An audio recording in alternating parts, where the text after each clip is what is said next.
Boa noite, pessoal. Então, a gente inicia agora a primeira oficina de uma parceria entre a Universidade de São Paulo e a Prefeitura da Estância Turística de Piraju, por meio do projeto USP Municípios,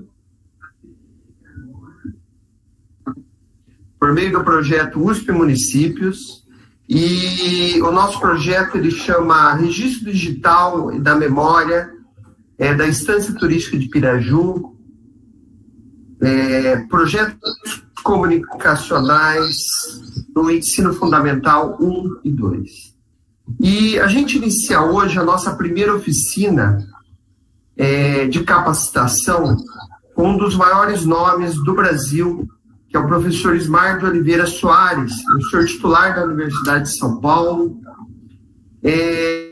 professor doutor em Ciências da Comunicação, com pós-doutorado nos Estados Unidos, autor de diversos livros, entre eles Educomunicação, o Conceito Profissional e Aplicação, Sociedade da Informação ou da Comunicação, entre outras diversas publicações.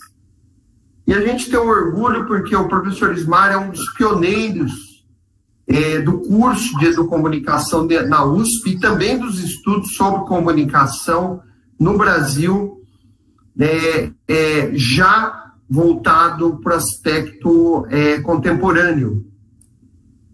E daqui a pouco eu vou passar a palavra para o professor Ismar, então é com muito orgulho que a gente inicia essa série de 12 oficinas. E a gente agradece profundamente também o professor Gervásio Poza, que está aqui, né, com a gente. Gervásio, uma palavra sua, obrigado. Gervásio Poza, secretário da Cultura de Piraju. Por favor, Gervásio. Bom, agradeço, Luciano, né, professor da ECA, da Escola de Comunicação da USP, coordenador do projeto Registro Digital da Memória do Turismo de Piraju e desenvolvimento das habilidades comunicacionais, né, no ensino fundamental 1 e 2. Satisfação também estar junto aqui com a Sirlene Garrote, né, professora Sirlene Garrote, professora Sirlene, diretora de Educação aqui do município, e, né, mais uma vez, reitero aí seja bem-vindo ao professor Dr. Ismar de Oliveira Soares, que vai ministrar a oficina de hoje, Educomunicação, Tecnologias da BNCC. Quem me conhece, acho que com o Malu a gente já conversou bastante, eu desconheço, não sou especialista no tema, mas já ouvi falar, a gente valoriza muito, até por estar ligado à cultura, e um pouco também da minha carreira, que foi também, apesar de Direito e Psicologia, está muito ligado ao jornalismo. Eu vejo que a criatividade deveria ser um centro gravitacional onde orbitariam as disciplinas, principalmente durante a educação infantil e o ensino fundamental 1 e 2. E criatividade é algo que todo mundo tem, mas em algum momento na vida, as crianças ou pré-adolescentes ou adolescentes parece que obscurecem essa criatividade, ou a escola obscurece essa criatividade, a sociedade, enfim, não se dá o devido valor. E todas as pessoas, digamos, líderes políticos, pesquisadores, cientistas, até jogadores de futebol, que marcaram época, que revolucionaram sua área, ou revolucionaram o mundo, fizeram isso muito mais por conta da criatividade do que sua condição biomecânica, por conta da escola que fizeram, ou da faculdade que fizeram, não. Teve um componente de criatividade, senão todo mundo seria criativo. Enfim, então seja bem-vindo, professor. O tema é extremamente atual. As crianças, né, hoje em dia, têm praticamente como inato essa relação com a comunicação, seja por meio do TikTok, podcast, Instagram, enfim. E é muito importante, portanto, esse tema, abrindo, né, as oficinas de capacitação. Vejo que a comunicação parece, né, estar bastante afeita ou até flerta muito, digamos assim, com a cultura,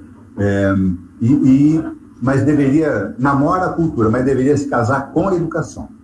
E por isso que eu acho que esse tema é bastante importante, porque parece que a educação não dá tanta importância para a comunicação como a cultura dá. E isso eu tenho certeza que com o tema de hoje a gente vai se aprofundar. Muito obrigado.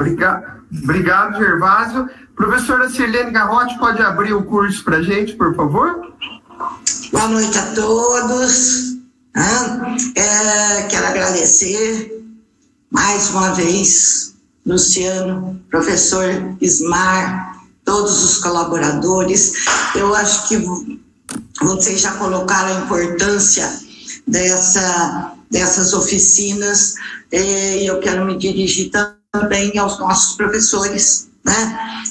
A importância desse novo caminho que nós vamos ter que traçar aí, das novas tecnologias, utilizar isso, atualização, nova preparação, um novo recomeço, né?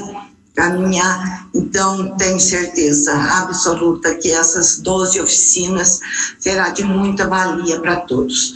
E Gervásio, não é que a educação não tem essa comunicação, é que nós somos, acho que, a educação ainda é mais tradicionalista, e está na hora de a gente encontrar soluções criativas, inovadoras, né? E utilizar a tecnologia como uma ferramenta para que a gente trace esse novo caminho. Muito obrigada a todos.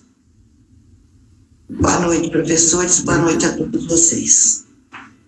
Obrigado, Sirlene. Obrigado, Gervásio. A gente também agradece os nossos monitores, Laura Baio, Leonardo Beleza, que é de Piraju, Isabela Marim, também de Piraju, a Luísa Irata, Matheus Marques, Caroline Monte, ao nosso editor Gustavo de Araújo Longo, e também ao Felipe Parra, que é nosso designer, e ao Paulo Vigu, que ajudou nas imagens da fotografia aí que vocês viram, e também ao prefeito José Maria Costa, que também está nos apoiando nesse projeto, e ao reitor da Universidade de São Paulo, professor Varran, e também ao diretor da ECA USP, Brasilina Passarelli, e ao vice-diretor, professor Eduardo Monteiro. Então, professor Ismar, esteja à vontade, e agora a aula é sua, e a gente está com essa expectativa da sua participação. Muito obrigado, professor. Muito bom. Nada melhor que nós sair da cidade de São Paulo, ir para o interior do Brasil, encontrar a gente bonita da instância turística de Piraju, que vi no mapa hoje, bem no coração de São Paulo, que espero poder conhecer em breve.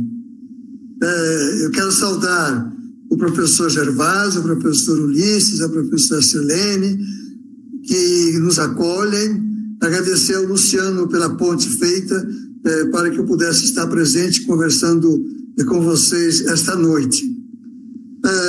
Vocês vão observar que eu vou usar uma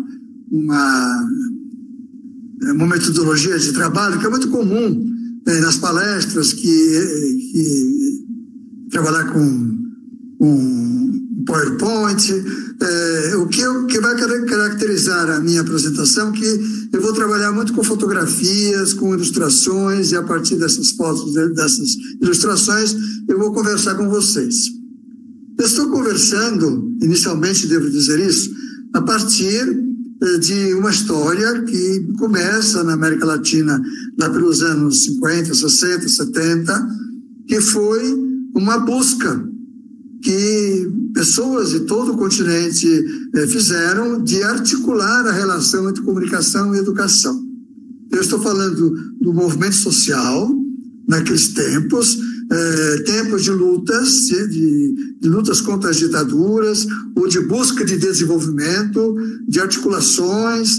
Então, foi um período muito rico em que as pessoas, fora das estruturas formais, fora, portanto, dos sistemas de meio de comunicação e fora da escola, através de seus grupos, suas organizações, eles se mobilizaram. Na verdade, quando essas pessoas estiveram desenvolvendo as suas práticas, os meios de comunicação ainda eram pouco acessíveis. O que existia, a possibilidade que existia ali era de um rádio no poste da cidade. Deu-se início à comunicação alternativa, à comunicação de resistência. Existia naquele momento também as práticas de educação popular. E essas práticas inspiraram pessoas como Paulo Freire, por exemplo, e o argentino Mario Kaplun, que são dois grandes autores com os quais nós trabalhamos. Isto é, a população, sem muitos recursos, entendeu que era possível fazer uma educação dialógica e, ao fazer o diálogo da comunicação, educar. Uma educação que educava, uma comunicação que educava e uma educação que comunicava. E essas experiências se multiplicaram pelo continente. As pessoas não sabiam exatamente quem fazia o quê, e no final dos anos 90, um núcleo de comunicação e educação da USP, da Escola de Comunicações e Artes, fez uma pesquisa em 12 países da América Latina, Portugal e Espanha, para identificar o que imaginavam essas pessoas, como é que elas viam a relação comunicação-educação. E aí nós descobrimos que havia alguns referenciais teóricos e metodológicos que estavam universalizados. As pessoas não sabiam disso, não se conheciam, mas a literatura já circulava a respeito dessas questões, e a prática era uma prática muito forte e muito sólida. Foi então que nós colhemos os elementos dessa prática, nós sistematizamos esses elementos e utilizamos um neologismo chamado educomunicação, educação, comunicação, ação, um neologismo que a Unesco já usava para identificar a educação para os meios de comunicação, a recepção crítica da mídia, e nós usamos essa expressão pouco conhecida por aqui para significar essa nova prática. Nova, no sentido de ser sistematizada, mas já com seus 40 anos de andança pelo continente. E aí nós começamos a trabalhar o conceito da educomunicação como uma interface comunicação e educação. Essa interface, inclusive um dos nossos autores, o professor Braga, está na Unicinos agora, ele escreveu um livro no começo dos anos 2000, em que ele falava comunicação, educação, questões delicadas na interface. Então, o Braga falava de questões que aconteciam, porque quando a comunicação adentrava o espaço da educação, fazia mudanças. E quando a educação entrava no espaço da comunicação, fazia mudanças. As mudanças eram diferentes das tradições respectivas. A tradição, quando a comunicação fazia educação, por exemplo, ela fazia uma coisa muito, muito séria, muito bancária, né? Aquela antiga televisão educativa que tinha pouco sucesso, né? Porque eram pessoas falando, sem criatividade. Aí eu não sei se você se lembra, alguns de vocês vão se lembrar, como a TV Cultura, através do Castelo Rá-Tim-Bum e de outras práticas, ela trouxe a comunicação para dentro da educação. E aí nós vamos observar que tanta comunicação começa a se envolver com a educação de uma forma muito particular, usando todas as conquistas que a comunicação tinha em termos de criação de enredos, em termos de produção midiática, e também a própria comunicação se envolver com a educação nos chamados temas transversais dos antigos currículos. Bom, o que nós fizemos ao sistematizar permitiu dialogar com políticas públicas. Então, imediatamente após a divulgação da nossa pesquisa, e essa divulgação foi feita através de uma revista que saía no Senado Federal.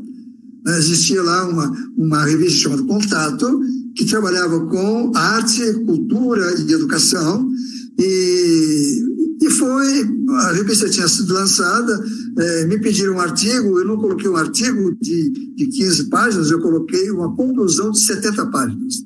A revista estava começando, ela não viu a dimensão daquilo, né, e foi divulgada nacionalmente por uma revista que saía de Brasília e que causou algumas perguntas. E a primeira pergunta foi em São Paulo mesmo. A Secretaria de São Paulo, a Secretaria de Educação de São Paulo nos procurou para dizer, nós estamos com um imenso problema de violência nas nossas escolas, nós já colocamos grade em todas as escolas, nós já providenciamos, criamos até um projeto chamado Projeto Vida, nós temos assistentes sociais, temos pessoas da área jurídica para dar atenção a esse fenômeno, mas os registros de violência das escolas, das delegacias de polícia eram grandes. E a pergunta que nos fizeram foi, será que a educomunicação poderia nos ajudar? E aí nós começamos um diálogo com o poder público. Esse diálogo vai avançar. Em 2005, por exemplo, o Ministério do Meio Ambiente mandou um funcionário à USP, que esteve conosco durante um tempo, e na sequência o Ministério do Meio Ambiente criou um conceito chamado educomunicação socioambiental. E a questão era preparar os moradores dos territórios de preservação natural para que o próprio povo defendesse o seu território. Então, veja, o povo lutando pelo seu território e o povo evitando a violência. Na Escola de São Paulo, era educomunicação para reduzir a violência. E nos campos, nas terras de áreas de preservação, era a educomunicação lutando para que aquele território não fosse devastado, para que a natureza fosse respeitada. Bom, e aí a sequência aconteceu, projetos se multiplicaram.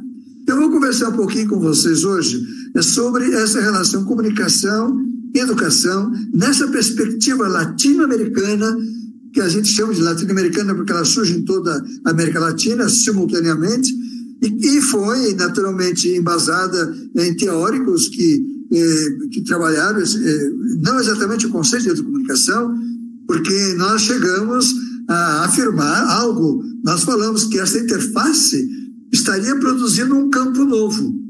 Existem campos tradicionais, já consolidados. O campo da educação tem mais de 2.000, 3.000 anos, não sei, os pedagogos vão me dizer, né? É um campo muito consolidado. O campo da educação tem aí os seus 400 anos. E estaria surgindo na América Latina um campo novo da educomunicação. Então, nós estamos falando de um campo emergente, um campo transdisciplinar, um campo que dialoga. E a partir desse campo é possível ingressar no universo da comunicação, é possível ingressar no universo da educação, é possível ingressar no universo da sustentabilidade, é possível diálogos. Nesse momento, por exemplo, nós estamos assessorando a Secretaria de Saúde do Estado de São Paulo. Temos um projeto chamado Educom.saúde, SP, Educomunicação e Saúde. Estamos formando, a nossa meta é formar 1.000 agentes de saúde para que eles trabalhem com a educomunicação na mobilização de pessoas na defesa da saúde, na promoção da saúde. Então, o conceito ele é usado de forma ampla em diferentes áreas. Nesse momento, os assistentes sociais estão conversando conosco também, porque eles entendem que talvez a educomunicação possa ser adequada ao trabalho que eles fazem. Muito bom. Então, o que seria isso? Aí eu vou pedir que os slides possam ingressar para que através dele a gente possa conversar um pouco mais e trazendo alguns exemplos. Então, eu fico aguardando a publicação dos slides. Sim. Gustavo vai publicar agora, vai colocar os slides? Isso. O Gustavo é que está encarregado, não é isso? Sim.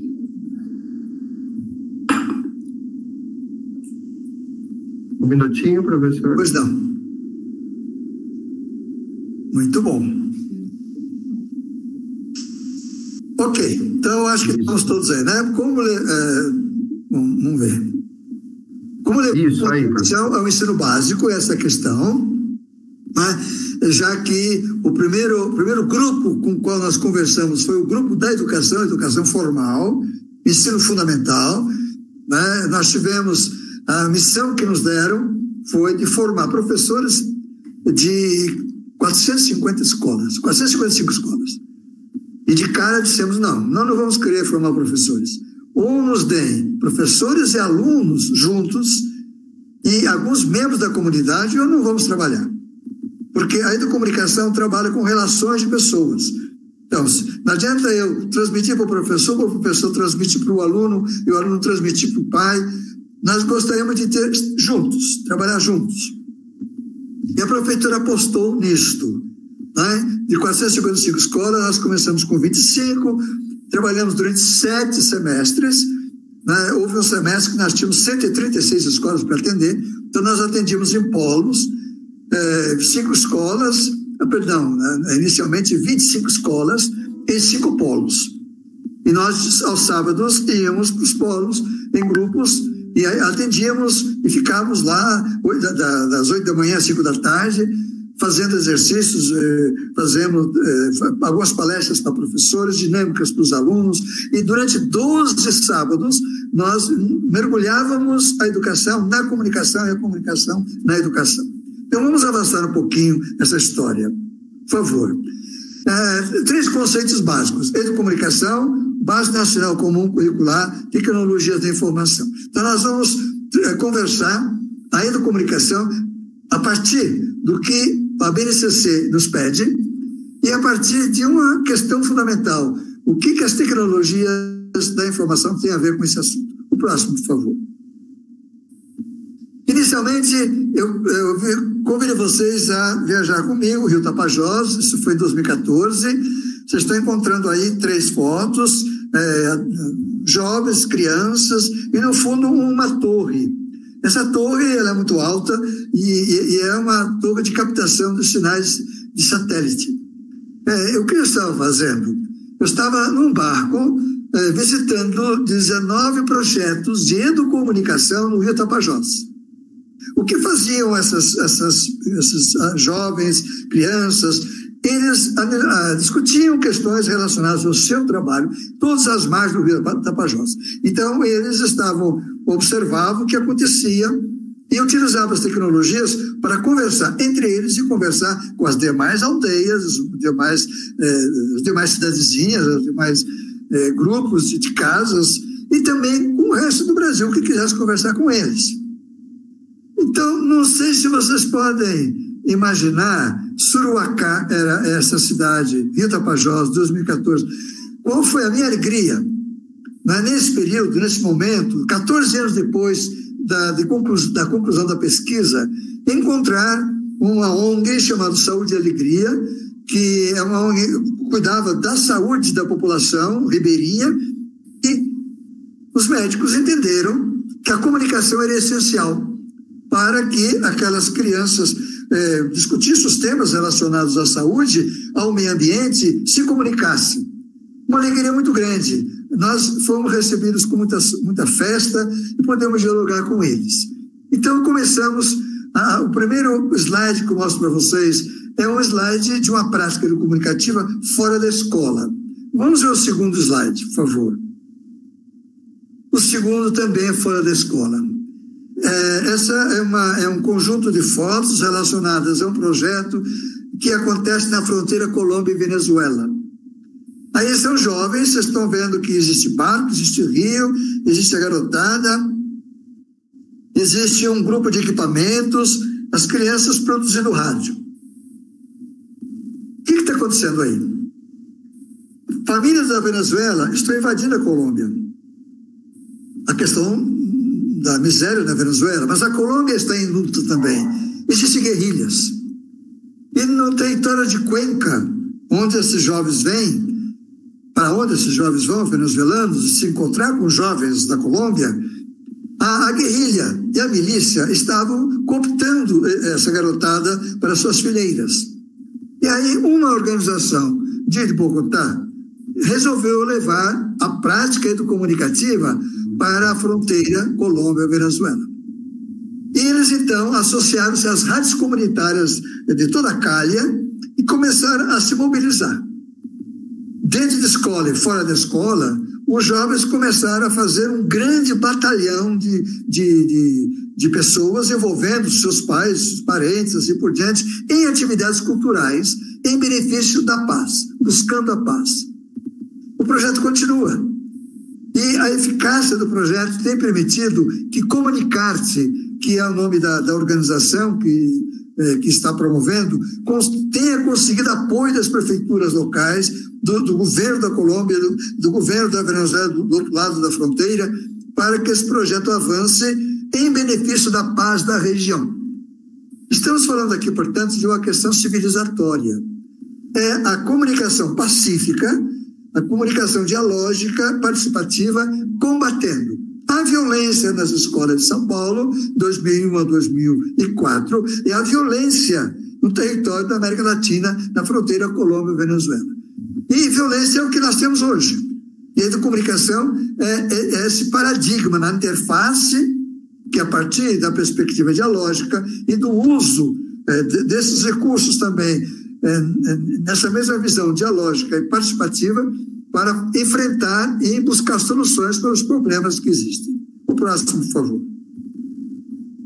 No caso, São Paulo, para nós aqui pertinho, né, é um caso emblemático, levando em consideração que já se passaram 8 administrações públicas na cidade de São Paulo. Em geral, uma administração inimiga da anterior e que esquece os projetos anteriores para criar um novo. No entanto, a cidade de São Paulo, a Secretaria de Educação, acaba de publicar uma revista. Na verdade, essas pessoas aí de amarelinho, né, laranja, aliás, um desenho mostrando a existência de um projeto, um caso aí, imprensa jovem. É uma revista, foi publicada uma revista contendo a história de praticamente 20 anos de práticas educomunicativas, independentemente do partido do prefeito, independentemente de qual fosse a orientação do secretário de Educação. Isso por quê? Porque o projeto, quando chegou na prefeitura de 2001 e 2004, ele criou raízes. Nós trabalhamos com 25 pessoas. Essas 25 pessoas iam para o curso de ônibus pela manhã, e o ônibus passava em várias escolas e recolhiam outros grupos até completar a sua lotação e chegar no polo. E eles, durante um semestre, discutiam como resolver os seus problemas, que eram problemas de disciplina, problemas didáticos, problemas de relacionamento, e eram professores e alunos que trabalhavam juntos. No início, a prefeitura nos mandava os melhores alunos. Depois começou a mandar os mais problemáticos. Até alguns alunos de liberdade assistida foram colocados aí, que vinham para detonar o projeto. Mas quando essa garotada tinha o microfone na mão, eles imaginavam: quem é que tem microfone na mão? Bom, quem tem microfone na mão é um radialista, é alguém que é do bem, é um que faz o esporte, é o que dá boas notícias. E eles, com o microfone na mão, mudavam a cabeça e passavam a fazer lideranças. E voltando à escola, começavam a reunir os colegas para fazer as mudanças necessárias. Então, São Paulo, para nós, representa esse paradigma, porque ele foi o casamento de uma boa ideia com uma estrutura de administração que permitiu que nós chegássemos a todas as escolas, e nós usamos o princípio da geografia de trabalhar com os pontos cardeais. Então, nós começamos a trabalhar norte, sul, leste e oeste, né? À medida que aumentávamos os polos eram aumentados a cada ano, semestre que passava, nos pontos cardeais. Era como se nós estivéssemos jogando pedras num grande lago, norte, sul, leste, oeste, centro do lago, e ondas estivessem sendo provocadas e as ondas se encontravam. Então, durante 4 anos, só se falou em educomunicação na cidade de São Paulo. E 11 mil pessoas se formaram. Aquilo criou uma raiz tão forte que os prefeitos não conseguiram destruir. E na verdade, os prefeitos não que não quisessem destruir, porém, eles foram seduzidos quando o secretário de Educação, ou um prefeito, ou alguém da autoridade ia para uma escola, a garotada ia entrevistar essa autoridade. Isso ia para o blog da escola, né? Ia para o podcast, ia para as atividades, para o jornalzinho. momento, em 2008, que as professoras do ensino infantil disseram para a prefeitura: por que vocês não levam também a educomunicação para o ensino infantil? Porque nós, na verdade, trabalhávamos só da 4ª à 8ª série naquela época. E hoje, crianças de 6 anos estão trabalhando na mesma dinâmica. Vamos avançar um pouco no próximo slide. Imprensa jovem. Aqui é parte da revista que eu estava falando para vocês, alguns desenhos, né? E aqui vocês percebem que a garotada, imprensa jovem, está aí nas costas do menino. Esse uniforme deles é característico. Quando existe qualquer evento em São Paulo, como uma feira de livro, uma Bienal, lá estão eles entrevistando os autores e vindo e depois fazendo o seu trabalho. O bonezinho do menino está escrito paz. Então, essa questão da criatividade, da paz, do envolvimento, das tecnologias estão aí juntos. Imprensa jovem foi a maneira com que a própria prefeitura, a partir de 2005, desenvolveu um dos projetos educomunicativos. Existem outros, mas esse é o que é mais forte. Próximo slide. E nós temos também a imprensa jovenzinha, isto é, crianças de 6, 7 anos trabalhando, brincando. Uma vez eu fui entrevistado por uma menina de 6 anos que estava lá com a sua câmera, e uma menina de 4 anos me fez sentar e me dirigiu o que eu tinha que fazer, qual a minha posição, para que tudo ficasse certinho. Terminado isso, lá foram as duas com a professora, e quando eu saí da escola, isso já estava publicado lá no blog da própria escola. Então eu me sentia muito orgulhoso também de ter sido dirigido e captado por uma criança. E eu nunca imaginei essa hipótese. Eu achava que as crianças pequenas não teriam conhecimento suficiente, habilidade suficiente, e a própria prefeitura mostrou que isso é viável, que isso é possível. Próximo. E o importante é que isso está espalhado em toda a cidade. Esse aí é um desenho que está mostrando Freguesia do Ó, Anhanguera, Jabaquara, Jaraguá, né? São Mateus, Vila Prudente, em toda a cidade de São Paulo, norte, sul, leste, oeste, centro, existe essa prática. Em vez por outra, há congressos que a própria secretaria promove, reunindo 1.000 pessoas, 2.000 pessoas que vêm desses diferentes lugares para discutir a prática educomunicativa. Isso se tornou uma cultura dentro do território da cidade de São Paulo. Já foi objeto de teses, até saiu um livro publicado na Itália a respeito da educomunicação em São Paulo, e outra tese saiu também numa universidade de Londres. E muitas pesquisas foram sendo implementadas, e nós tivemos uma grande sorte. A Marta Suplicy foi a prefeita desse período. Ela saiu no final de 2004, em 2005 entrou o José Serra. Em 2004, a Câmara Municipal aprovou uma lei definindo que a educomunicação deveria continuar. O José Serra recebe a prefeitura, na verdade não eram amigos, vocês sabem disso, e ele ficou com a missão de regulamentar a lei. E como ele não estava entendendo o assunto, ele foi lá na USP e disse: olha, vocês que criaram essa história aí, me ajudem a regulamentar. E nós regulamentamos como achávamos que devia ser. E aí ele engavetou a lei regulamentada. E por um ano ninguém mais falou do assunto. No segundo ano ninguém mais falou do assunto, já estava em 2006. Aí os alunos e professores foram à prefeitura e exigiram que ele restabelecesse o projeto. E disseram para o prefeito: olha, existe uma lei chamada Lei Educom, se o senhor não cumprir, nós vamos processar. E ele, então, minimizando a história, ele chama um professor, Carlos Lima, que tinha feito Educom, era radialista, professor de inglês da rede, e disse: olha, cuide dessa história aí, porque eu também não quero entrar em conflito. Bom, o cidadão chamado Carlos Lima está até hoje, porque todos os prefeitos que seguiram, que costumam mudar muitos funcionários, perceberam que ele conseguiu. Eu tinha uma equipe enorme trabalhando, ele sozinho, quando ele assumiu, ele conseguiu articular de tal forma. Depois ele fez uma aliança com o pessoal das tecnologias. Isso porque em cada escola tinha lá o laboratório, tinha um professor encarregado da tecnologia que precisava de formação. E o grupo de educomunicação oferecia formações. Então, os formandos desse processo numa continuação, foram os professores da rede, especialmente os professores de tecnologia. Então, aquela perspectiva das tecnologias fora do currículo foi quebrada, porque a tecnologia passou a ser usada justamente na mobilização desses adolescentes. Próximo, por favor. Rádio Quiringue, esse mesmo, vocês conseguem ler? Não se esqueceu da aldeia Guarani no Pico do Jaraguá. Pico do Jaraguá, na base do pico, tem uma aldeia Guarani que tem a de comunicação. Vocês estão vendo lá, né, o Pico do Jaraguá lá atrás com as torres. Na verdade, pessoal, nós temos a prática educomunicativa junto aos guaranis em todo o sul do Brasil. Os guaranis do Brasil, do Paraguai, do norte da Argentina, têm práticas educomunicativas.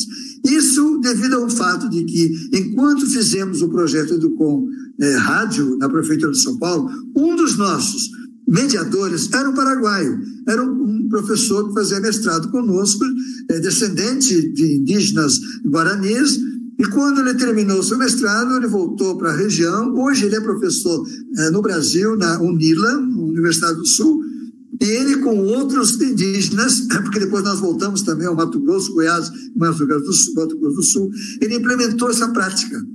E em São Paulo temos um grupo de índios. No caso dos indígenas, quando nós fizemos o trabalho com eles em Sangradouro, no Mato Grosso, houve um momento em que o cacique percebeu que as mulheres estavam falando. E na cultura Chavante, a mulher não fala na frente dos homens. Eu havia notado isso, as mulheres muito tímidas, eu achava que elas eram muito tímidas. Não, era uma norma cultural. Elas não podiam falar quando um homem estivesse falando. E, no entanto, por causa do rádio, que estava num colégio que tinha dentro da aldeia, esse colégio era administrado pelos padres salesianos, mas era um colégio mantido pelo governo. Era uma escola pública, portanto, as meninas começaram a falar e produziram o rádio. Aí o cacique chegou para as meninas e falou: vocês não podem continuar com o rádio, que a mulher não fala. Vocês estão colocando essa voz fora da escola, essa voz está circulando na aldeia, vocês não podem continuar. As meninas, junto com a direção da escola, chamaram a secretária de educação, ela correu lá para saber o que estava acontecendo. Aí o cacique disse: não, na minha cultura a mulher não fala. Aí a secretária falou: olha, essas meninas indígenas estão fazendo rádio dentro da escola. A escola é pública e na escola pública as mulheres falam. Aí o cacique, não podendo quebrar o braço da secretária, chamou os meninos e falou: cuide de fazer rádio também, não deixe as mulheres falando sozinhas. E foi uma revolução radiofônica. E a partir disso, aquela prática chamada Vide nas Aldeias, que algum de vocês já deve ter ouvido falar, o Chavante Central de Cheio. Então, a educomunicação fez uma revolução cultural, quebrando uma tradição de 1000 anos, ou mais de 1000 anos, da tribo dos Chavantes. Vamos para o próximo, por favor. Aí são os meninos da Prefeitura de São Paulo, coronavírus, já isolados, alguns dentro de espaços, que a permissão de ter aí 30% de alunos, eles estão produzindo conteúdos, usando as tecnologias para enfrentar o coronavírus. Então, nós temos aí as tradições de convívio somadas às tradições trazidas pelas novas tecnologias. Próximo, por favor. E aí, a educomunicação, ela vai se definir como um espaço de empoderamento tecnológico. Sim, claro. Porém, esse empoderamento tecnológico, eles devem estar a serviço de uma comunicação dialógica. Eu posso usar a tecnologia para criar um império de opressão. Hitler usou o rádio para fazer um império de opressão. Então, vamos nos empoderar tecnologicamente? Sim. A serviço do quê? De uma comunicação dialógica. Portanto, toda a produção é feita coletivamente. As pessoas que estão produzindo, as crianças, elas vão trocando de funções. Então, não existe a criancinha que é bonitinha, que vai ser o locutor, e o outro vai ser o assistente técnico. Todos vão cruzar ações e vão trabalhar colaborativamente. E também incluir o adulto na conversa deles. para a formação de ecossistemas comunicativos. O que é um ecossistema? Bom, nós estamos num ecossistema. Quando vocês estão me ouvindo, através dessa tecnologia maravilhosa, eu estou aqui na minha sala, atrás de mim um quadro peruano, que eu gosto muito, nós estamos num ecossistema, ele é virtual. Esse ecossistema, por natureza, ele não é dialógico. Por natureza, eu estou falando até agora e vocês estão me ouvindo. Nós poderíamos fazer diferente? Poderíamos fazer diferente. Nós poderíamos problematizar, vocês faziam perguntas, vocês mesmos responderiam ou não. O fato de eu estar falando e vocês terem ouvido prejudica a comunicação? Não. Eu estou fazendo uma semeadura. E vocês, a partir desses exemplos, que são exemplos próximos à vida de vocês também trabalham em escola, como existe nas escolas de São Paulo, existem escolas no centro do Estado. Então, vocês estão dialogando com o universo, da vida de vocês. O diálogo se estabelece. Em algum momento, poderemos trocar informações, que não seja nesse encontro, porque é um encontro muito breve. E aqui, educando para a cidadania e para os direitos humanos. Então, aqui, na verdade, quando nós falamos de educomunicação, nós não estamos falando de uma didática da tecnologia na relação ensino-aprendizagem. Então, a educomunicação não fala de ensino-aprendizagem.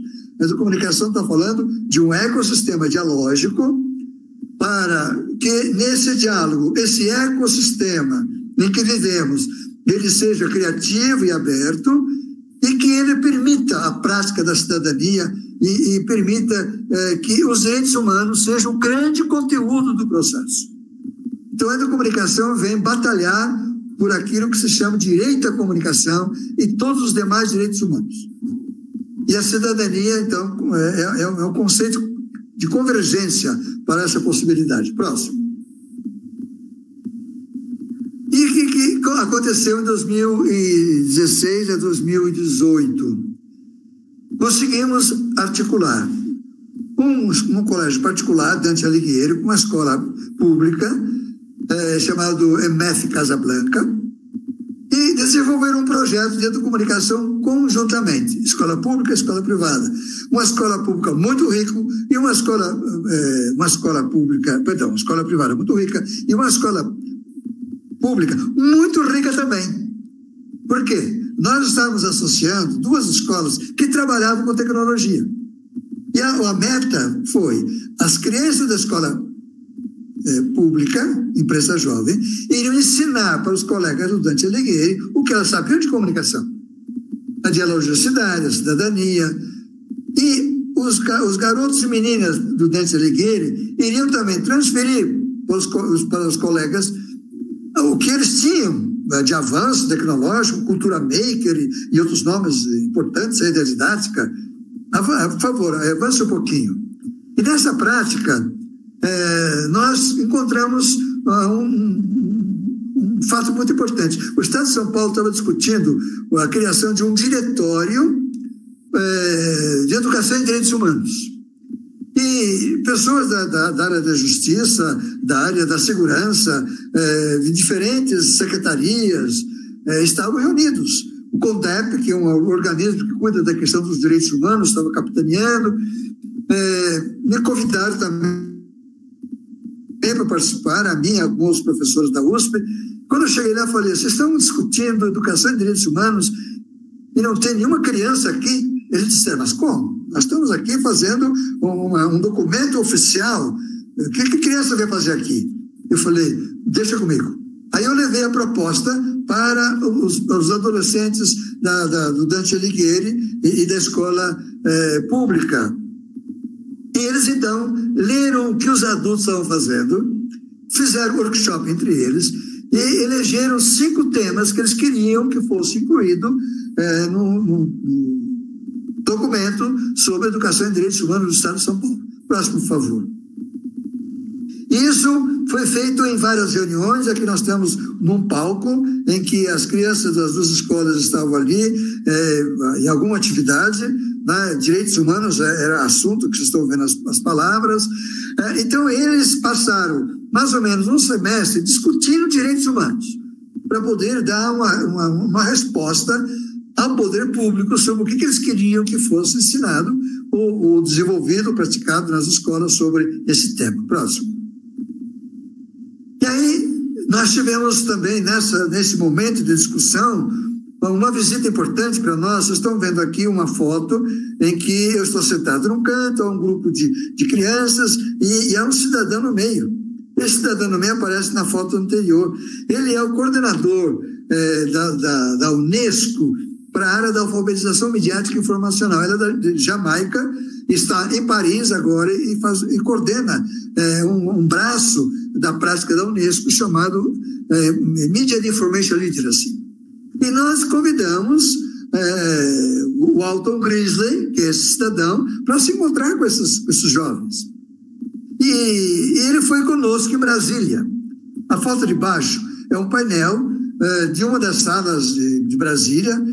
Eu era membro na época do Conselho de Comunicação Social do Congresso Nacional e consegui uma autorização para desenvolver lá um seminário com a presença da Unesco, com a presença do Ministério da Educação e com a presença da Juventude.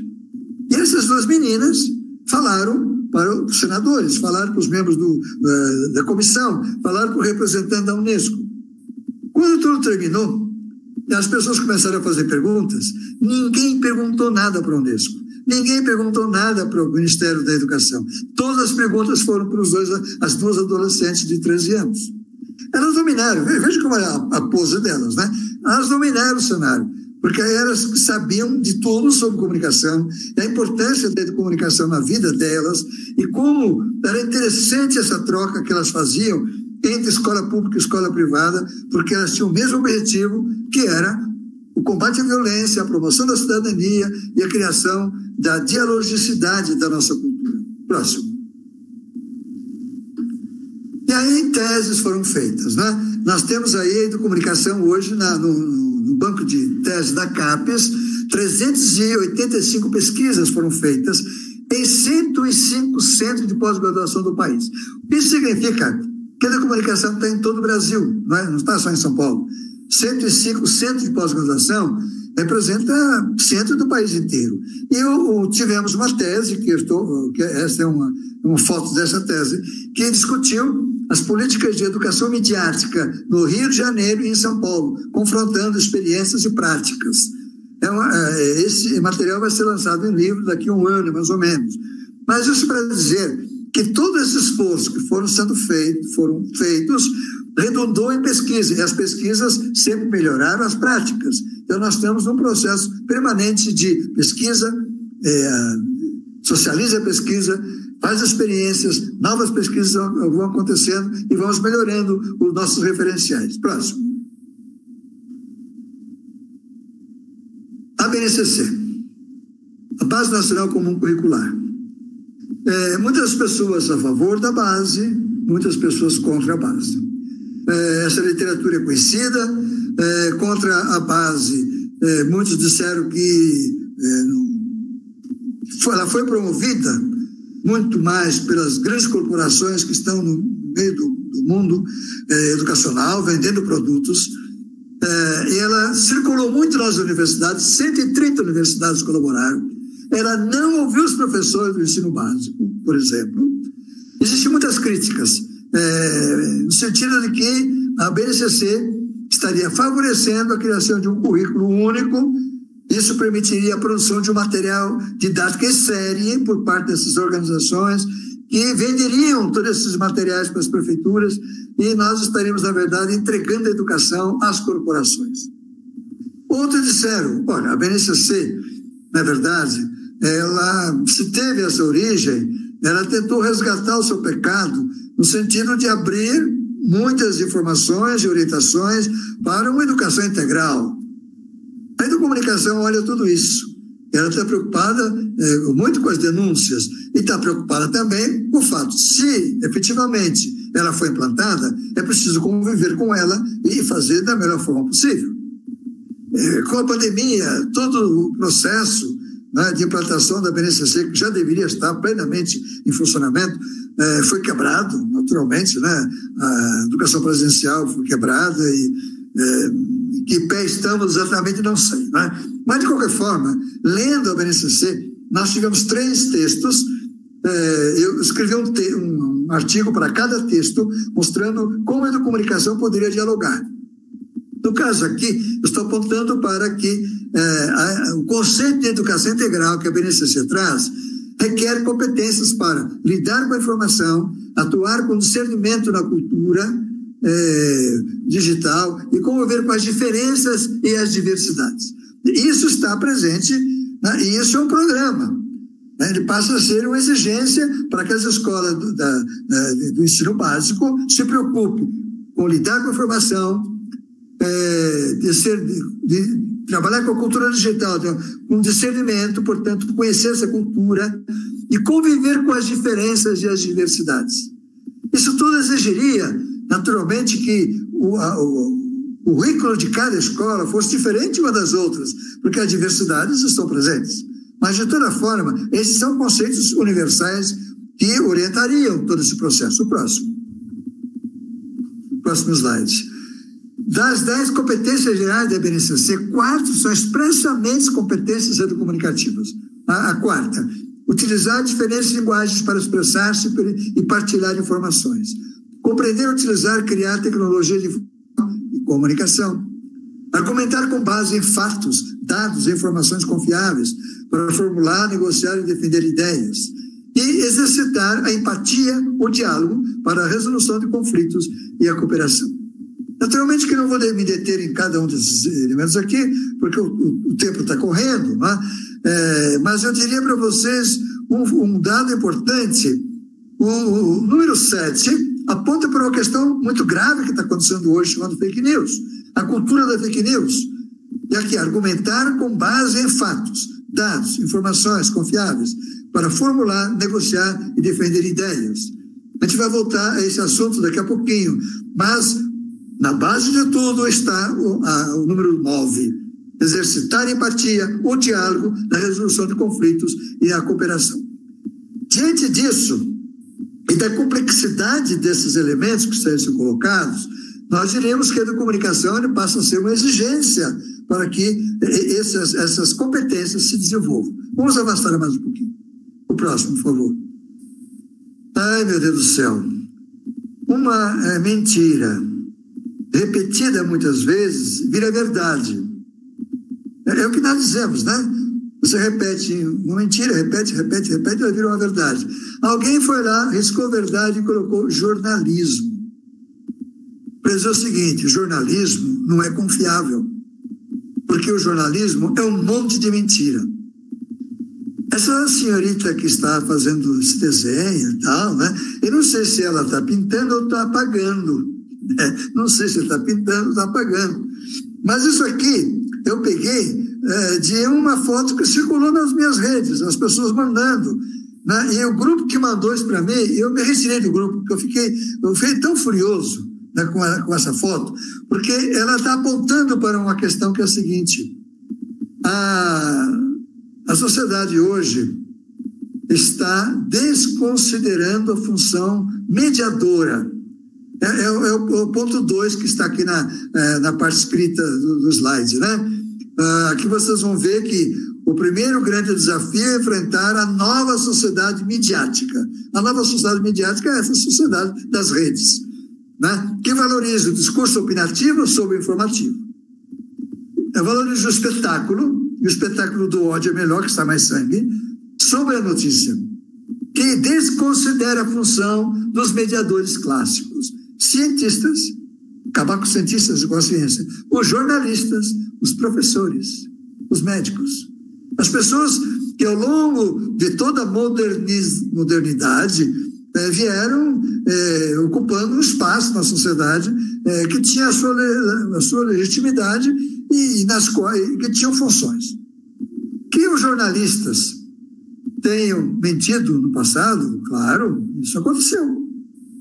Antigamente nós fazíamos um projeto chamado Leitura Crítica da Mídia, Leitura Crítica da Comunicação, e a Unesco trabalha com isso desde 1980. Claro que existe manipulação. O que está acontecendo hoje é a sociedade dizer, olha, toda a mídia é mentira. Qual é a verdade? aquilo que circula nas redes sociais. E de onde vem o que circula nas redes sociais? Boa parte, ou a maioria, dos robôs. Hoje a gente sabe que uma eleição democrática a nível nacional é muito difícil que ocorra democraticamente, porque ela vai ser feita na base das mentiras que vão circular. Então, quem tiver mais poder de mentira para fazer a circulação e derrotar o inimigo através da calúnia vai vencer. Isso por quê? Porque a população ela mergulhou nesse universo e mergulhou acriticamente. E nesse momento nós assistimos a um fenômeno.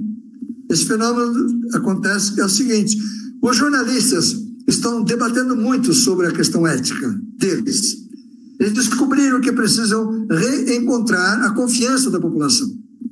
Os meios de comunicação começaram a perceber e começaram a dar muito mais importância à questão da cidadania. E eles estão financiando uma organização chamada Palavra Aberta, que está se associando a educadores midiáticos para fazer uma discussão nacional em torno do que é comunicação. Isso tudo para afirmar que a cultura mediática que descarta a ética da comunicação é algo terrível, mas que faz parte da cultura atual. E que a educomunicação coloca essa questão para um confronto. E a própria BNCC já apontou, como nós mostramos anteriormente, a necessidade de tomar a relação de fato e verdade como um elemento essencial para os processos de produção. Então, a criança, né, nós ensinamos para as crianças não mentirem. A gente fala, os pais falam que mentir é feio. Bom, nós temos que reforçar isso. Mas o reforço não é dizendo que mentira é feia, é promovendo produções e as crianças examinando as suas produções para que elas descubram se elas foram verdadeiras ou não. Então, a educomunicação não se preocupa inicialmente com a verdade dos jornalistas ou a verdade da televisão. A educomunicação se preocupa inicialmente com a verdade do grupo. Se o grupo é verdadeiro, se ele transmite informação de forma clara, se ele faz autocrítica, ele aprende a saber o que é verdade e poderá, a partir disso, começar a dialogar e a criticar ou até promover um movimento contra quem usar inadequadamente a comunicação. Mas o problema hoje, o grande inimigo já não é mais a grande imprensa, o grande inimigo está escondido em algum lugar. Mas existem muitos gabinetes de ódio no país, milhares de robôs que em um segundo transmitem 1 milhão de informações falsas e nós recebemos e distribuímos. Próximo slide, por exemplo. BNCC adverte: o estar o aluno familiarizado com os novos recursos não significa necessariamente que seja capaz de levar em conta as dimensões ética, estética e política deste uso. É preciso integrar ao currículo uma alfabetização midiática e informacional. E a Unesco chega até aí. Ela falou: vamos fazer a alfabetização midiática e informacional. Nós acrescentamos aqui, pela educomunicação. Porque eu posso agregar ao currículo uma educação midiática do professor explicando o que é uma boa notícia, né, e apontando o que é uma fake news. Porém, é muito importante que a criança descubra o que é isso. Então, a educomunicação é uma perspectiva construtivista da criança fazer comunicação e descobrir se ela é colaborativa, se ela é dialógica, se ela é verdadeira. Vamos avançar. Mais um. Esse é o texto da Unesco. Vocês colocar alfabetização mediática e informacional no Google, Unesco, vocês vão se deparar com esse texto traduzido para o português. Esse texto aí é de 2010. A Unesco está remodelando, né? Já houve muito tempo, 10 anos se passaram, mas é uma maneira de escola se apropriar de uma literatura internacional que fala sobre como trabalhar os conteúdos relacionados à mídia. Porém, o contexto, esse livro da Unesco não fala de educomunicação. Ele fala de uma perspectiva muito mais europeia. A educomunicação é uma perspectiva popular latino-americana. Então, nós temos uma diferença. O nosso grande referencial é Paulo Freire, é Mário Kaplun e os demais pensadores e práticos que desenvolveram essa ação comunicativa dialógica. O próximo. A BNCC BNCC assegura aos estudantes os direitos de participar de práticas de linguagem diversificadas, incluindo as linguagens visual, sonora e digital. Ampliar os conhecimentos para analisar criticamente o universo da comunicação e da informação, seja o próprio universo, seja o universo externo. Ampliar as capacidades expressivas em função de todas as áreas curriculares. Ampliar as capacidades expressivas em função de todas as áreas. Então, o terceiro item dialoga com todas as disciplinas. O segundo item dialoga com a informação. E o primeiro item dialoga com as práticas de linguagem. A BNCC vai privilegiar muito a área de linguagem, mas ela vai tocar em todas as demais áreas. Mas a área da linguagem é chamada a ser capitaneada. E o próprio BNCC vai reconhecer que os professores, eles não foram formados para ingressar nesse universo. E que talvez seja possível que a escola chame outras pessoas que colaborem nesse processo de empoderar os demais professores e alunos no uso desses recursos. Aqui nós temos algumas metodologias para trabalhar. E essas metodologias, no caso do Núcleo de Comunicação e Educação da USP, foram comprovadas com diferentes experiências para que nós consigamos efetivamente fazer alguma coisa que faz sentido para a escola, faz sentido para a rede. Próximo. E aqui temos questões colocadas, na defesa da vida. Aqui eu coloquei um slide que é dos SaferNet, em português aí, SaferNet.org.br, menina em rede. Bom, isso aqui é um objeto, é um texto, um material produzido pelo Comitê Gestor da Internet do Brasil para que as meninas identifiquem procedimentos de como funciona a internet e se defendam na defesa da vida das crianças, da vida das meninas.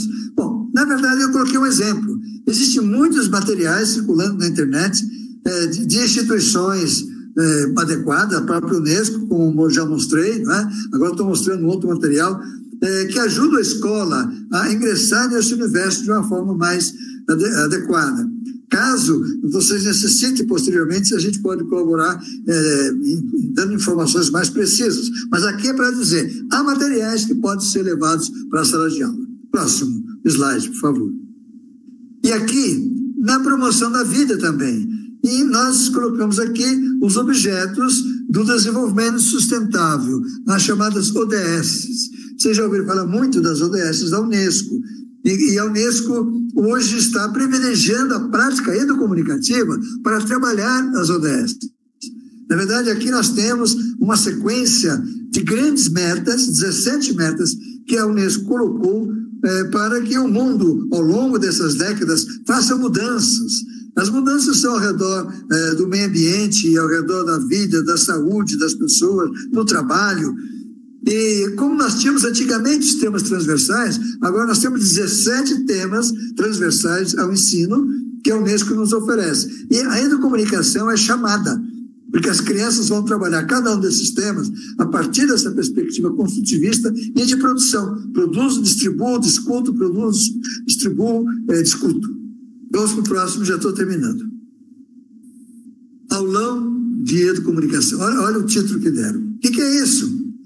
Isso aqui é a Prefeitura de São Paulo, que nesse momento está oferecendo, se vocês forem na internet, colocarem lá o aulão, vocês vão saber que no dia 25 de maio aconteceu isso. Aqui tem uns, é difícil de ler porque eu peguei da internet direto, mas colocando aulão vocês vão encontrar.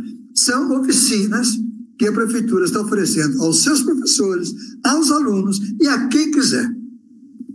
De uso, criação, cursos e tecnologias para trabalhar a educomunicação. Mas eles são muitas as aulas diferentes, dadas por especialistas. Uma das meninas que vai falar de fotografia na educação infantil, é a Michele, que é me orientando, que acabou de entregar uma tese sobre isso. Isto é, a Prefeitura de São Paulo incorporou de tal forma a educomunicação que patrocina esses cursos para os seus professores, para os seus alunos e para a cidade de São Paulo, né? Então, isso para dizer que oportunidades de formação vão aparecendo. Próximo. O paradigma da comunicação, imagino eu, é uma referência indispensável para a implementação da própria BNCC.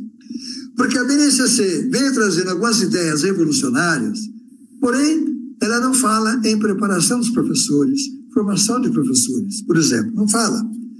Ela não, quer dizer, são gestores tradicionais que vão implantar uma pedagogia nova, e como é que isso vai ser feito? A partir da perspectiva tradicional, e as coisas não vão encaminhar. Então, nós estamos afirmando que a América Latina está oferecendo aos educadores um paradigma, estamos usando a palavra paradigma, que são as orientações práticas, praxis, e como referência para a própria BNCC poder ser implantada. Soma-se aos esforços dos educadores, isto é, a educomunicação soma-se aos esforços dos educadores que buscam uma prática pedagógica concernente com o novo contexto civilizatório. Estamos falando de contexto civilizatório, não estamos falando de conteúdos didáticos previstos para o primeiro, segundo, terceiro ano. Nós estamos falando de civilidade, civilização, cidadania. E isso é ultra transdisciplinar. Todas as disciplinas convergem, mas é necessário que haja um eixo catalisador. Aos jovens, a possibilidade da fala e os recursos para exercer essa fala. Hoje nós estamos precisando, do meu ponto de vista, a escola está precisando de identificar na Declaração Universal dos Direitos Humanos o direito chamado de número 19, que afirmou que a comunicação é um direito universal. Se é um direito universal, todos temos direito a exercer. E onde é que eu vou aprender a falar? Onde é que eu vou aprender a me expressar? Se a cultura abafa isso tudo, a cultura contemporânea abafa as possibilidades e entrega alguns recursos e diz como é que esse recurso vai ser usado. Então, a tecnologia nos entrega um grande recurso, WhatsApp, e nos ensina, fofoquem. Porque se vocês fofocarem, se vocês fizerem circular essas fake news, vocês vão ficar bem na fita, tá? E isso vai garantir popularidade para vocês. E nós temos, então, que oferecer recursos para os nossos alunos, para que eles saibam como exercer essa nova, como ele consegue vencer esse contexto civilizatório de escravidão e de silêncio. E aí eu diria para vocês que uma prática educomunicativa, ela é ótima quando acontece numa escola, como um pequeno projeto.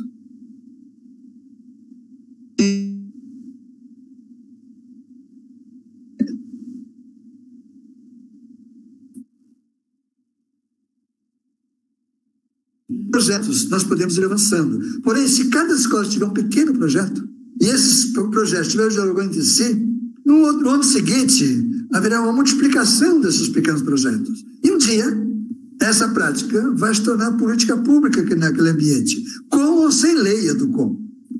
Não é? A lei vem depois que as coisas acontecem. Em São Paulo, a lei veio com sucesso de 4 anos de trabalho. Então, não é que a prefeitura vai decretar uma lei estabelecendo a educomunicação, mas se nós temos práticas, essas práticas são coerentes, elas mesmas vão nos envolver a todos.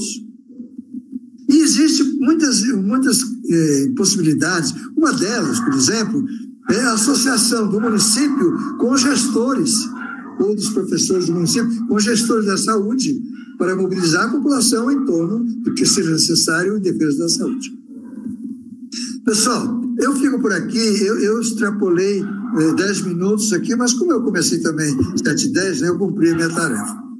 E me coloco à disposição caso haja alguma pergunta ainda, se seja possível ou não. Né?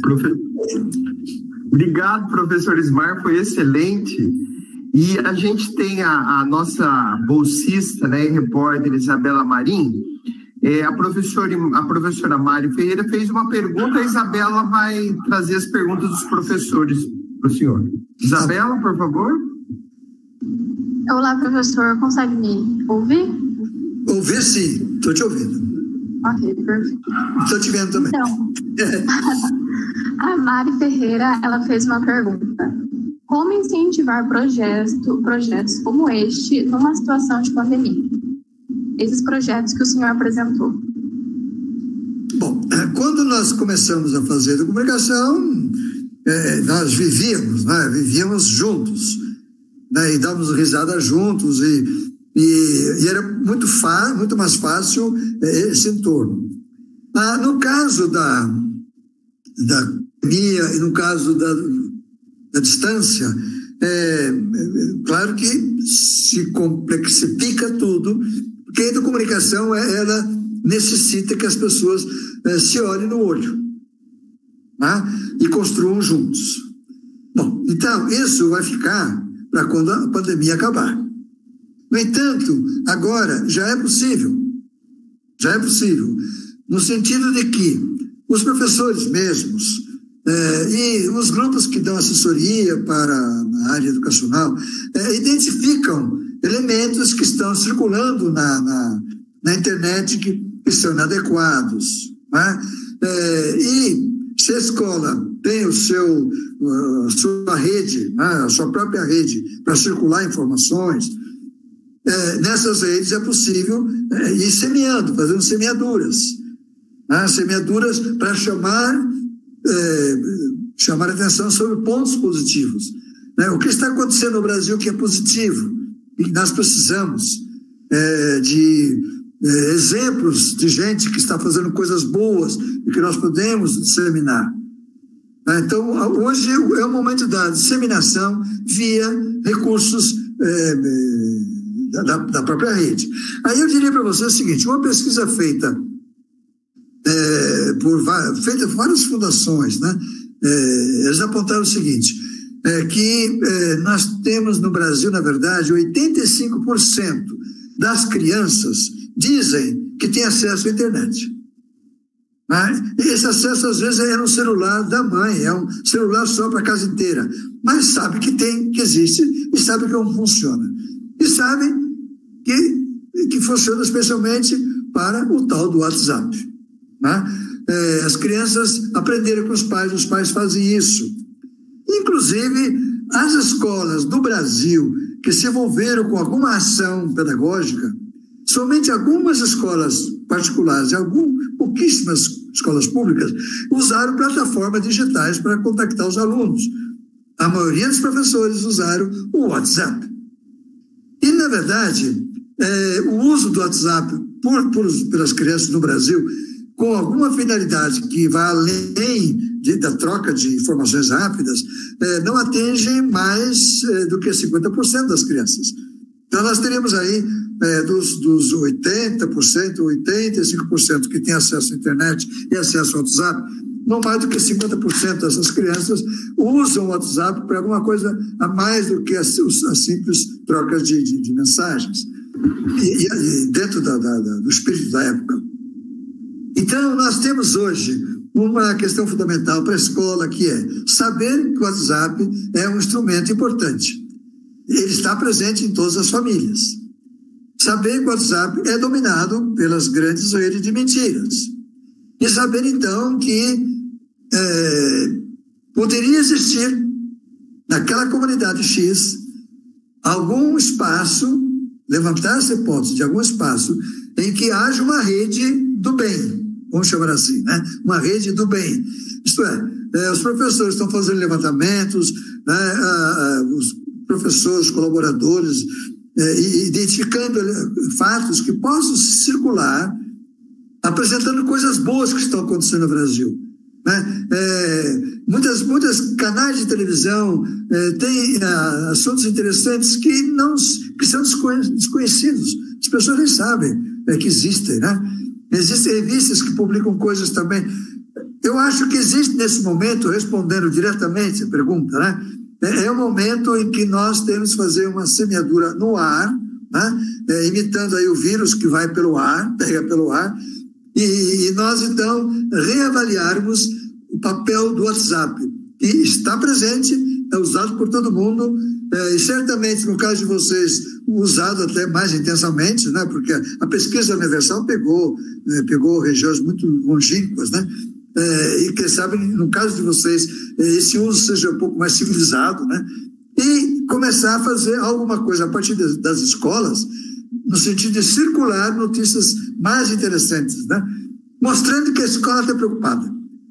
Mostrar que a escola está preocupada com isso, preocupada com o instrumento e preocupada com os conteúdos, vai trazer um benefício para a escola, no sentido das pessoas verem que a escola realmente é preocupada com uma coisa que é importantíssima para todo mundo, porque estamos todos entrando nessa tal de cultura midiática.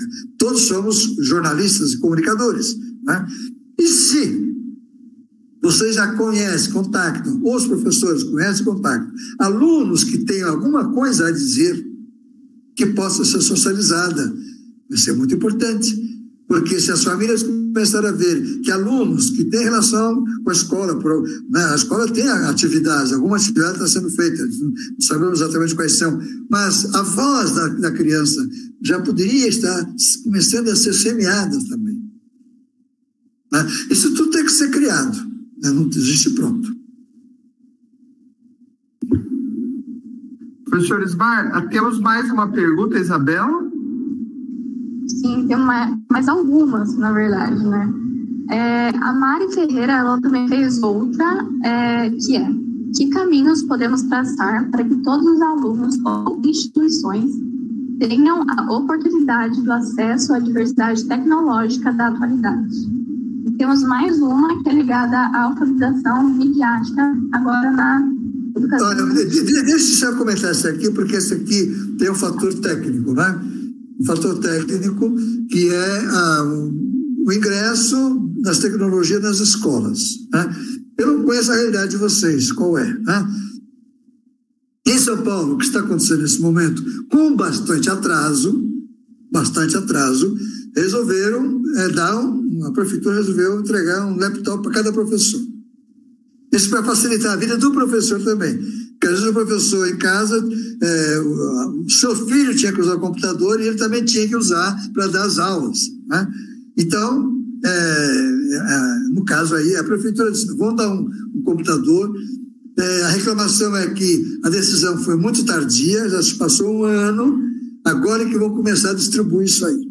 Mas, de qualquer maneira, o importante é que, claro, a política pública local identifique como poderia melhorar o acesso às tecnologias, né? O que significaria isso em termos da escola contar com laboratórios para acessibilidade, né? E para o uso, para que esse uso? Na verdade, os laboratórios, quando foram colocados, em geral, eles próprios servem para que a criança aprenda a manusear a tecnologia. Então, manusear a tecnologia em si já é um conhecimento, já é uma aprendizagem. E depois, para dar conta de exercícios com as disciplinas. No caso, a perspectiva é pensar a tecnologia como um elemento civilizatório. Não é mais só uma ferramenta, mas é uma cultura que está chegando. Essa cultura já está presente nas casas, né? E a escola vai ingressar nessa cultura. Ao ingressar nessa cultura, o que a escola tem a dizer? Porque essa cultura é manipuladora, né? É a cultura da guerra, é a cultura do ódio. Então, o que a escola poderá dizer? E como é que a escola poderá contribuir para essa mudança? Né? Então, como trazer a tecnologia, o setor administrativo e político da prefeitura vai ver que caminho seguir, né? Porém, a rede teria que pensar que não se trata apenas de trazer uma tecnologia, mas de inserir a própria prefeitura. Se já não estiver inserida, eu não conheço, então eu estou falando abstrato, né? É a questão de tomar isso como cultura. E como cultura significa que é mais um grande conteúdo. Já se falarmos em conteúdos disciplinares, esse será um grande conteúdo. A cultura transdisciplinar midiática na qual vivemos e que tem que ser enfrentada pela escola. Qual é a próxima pergunta? Então, a próxima é da Maria Inês. Como seria possível trabalhar essa questão da alfabetização midiática na educação infantil, no caso? Eu vou sugerir que depois que passar esse curso, o professor Luciano vai colocar vocês em contato com o professor do ensino infantil de São Paulo. Vocês concordariam? Nós fazemos uma sessão. Vamos terminar esses 10 encontros, né? Depois vamos dedicar um tempo especial para o ensino infantil. Vamos fazer isso? Vocês topariam? Porque aí é tão rico isso que não vou responder isso em 3 palavras. Né? Então nós traríamos as pessoas e as crianças que estão fazendo para uma conversa. Combinado? A ideia é excelente, a pergunta é excelente, né? E eu imagino que essa possibilidade de nós promovemos esse diálogo, trazendo as professoras que estão desenvolvendo com alguma criança que esteja metida nesse processo, para dialogar com vocês, mas eu acho que seria uma resposta mais rica e mais contextualizada. O que mais? A Isabela, mais algum? Então, pergunta, não muito, mas a Vi Espínola, ela comentou sobre o projeto Educamídia, que é um programa do Instituto Palavra Aberta. Inclusive, o senhor comentou, e ela estava dizendo que até a presidente é aqui da região. E, enfim, ela até comentou que esse tópico entra muito, enfim, esses assuntos dialogam muito com o programa, e que ela estava gostando bastante. Então, a Patrícia Blanco, que é a coordenadora, então ela é da região? Ela é de Piraju, professor. Não me diga. Ela é de Piraju. Que legal. Foi minha colega, inclusive, de escola. Que legal. Olha, eu adoro essa mulher, é extraordinária, né? A força que ela tem de produzir coisas, né? E de fazer esse elo. Ela fez um vínculo entre as corporações mediáticas. Então, a Associação das Televisões, Associação dos Emissores de Rádio, Associação dos Publicitários, e eles é que financiam. E ela tem um corpo autônomo que dirige ideologicamente, porque havia uma suspeita, né? O que as mídias vão querer desse projeto? A suspeita de que a mídia ia querer se intrometer no ensino.